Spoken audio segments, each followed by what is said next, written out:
Carbondale is like where I've met my wife, where I've, we've had my children, where all my, my kids grow over here. I met all my friends. I build a relationship, you know what I mean? Uh, and it's a small town, you know what I mean? Everybody knows everybody. Anywhere I go, I'll always miss Carbondale.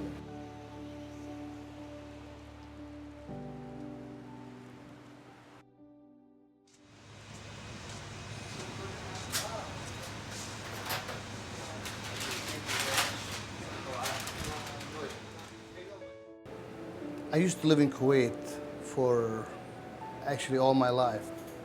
The next thing I remember is I'm graduating high school and I'm looking for a good school to go to. I applied to go to Germany. It didn't work out. So I had to settle and go to Jordan. Then while I was going to school over there, Iraq decided to invade Kuwait.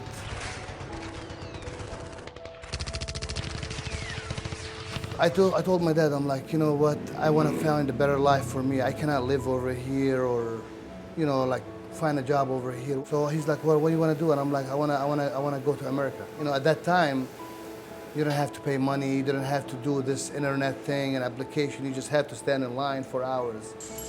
He asked me, why do you want to go? And I told him, I'm like, I want a better life for me. I want to go to school, get a better job. He's like, how are you going to do that? And I told him, I'm like, I don't know. I'm just going to leave it to God. It's all in God's hand. He's like, you know what? I'm going to give you 9 months and see how you do it. I came over here. I came actually first to Cleveland, Ohio, Case Western University. I studied for about 3 months. Then I couldn't afford it. My friend called me and he's like, you know what? You should try Carbondale, Carbondale, Illinois. And I'm like, what am I going to do over there? And he's like, don't worry. I have a friend who would help you out. You would stay with him. And every time I think about how everything happened so fast, I have no explanation. You know what I mean? When I came over here, I came for one goal, is to go to school. That's when I met my wife. I don't know if you guys ever been in love, but it's just something that basically just snapped like that, you know what I mean? So, anyway, we just sat down and I started talking. I'm one of those people, I talk a lot. So, she saw that, I'm kind of lost. I'm kind of, I look sad. I had to tell her my whole story about what happened. She's like, you know what? Let's get married. I really like you. You said you like me. I want to help you out. So I got my work permit and I was waiting for my green card. At that time, I wanted to go to college, but then I'm like, you know what? My wife got pregnant with our first child. It was and I was so excited. I'm like, I got to do something. This place was for rent. I guess it was here for 50 years, called Wazo's Hot Dog. I called a number. I took an appointment with this guy named Jim Morris.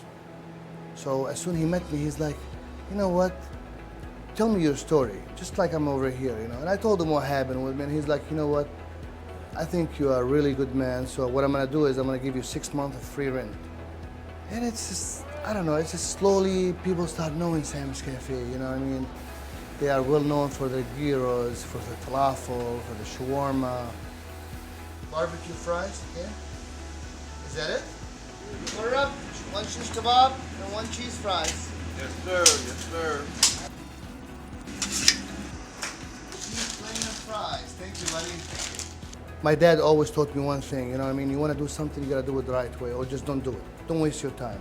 People usually sell typical hamburger, cheeseburger, but then, you come in and you ask somebody, give me a heart attack or a death wish burger or a bypass. This guy this morning, as I opened the door, he knocked on the window, and I'm like, if you are not in a hurry, I would serve you. And he's like, look, I've driven 3 counties just to come over here just to eat your heart attack.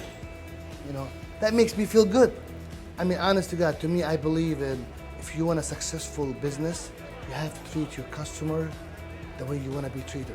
You could have the best food in the world, but then you are a rude guy, you do this, and you look at the customer as they are numbers, they are like a $10. No, that's not how I look at my customer.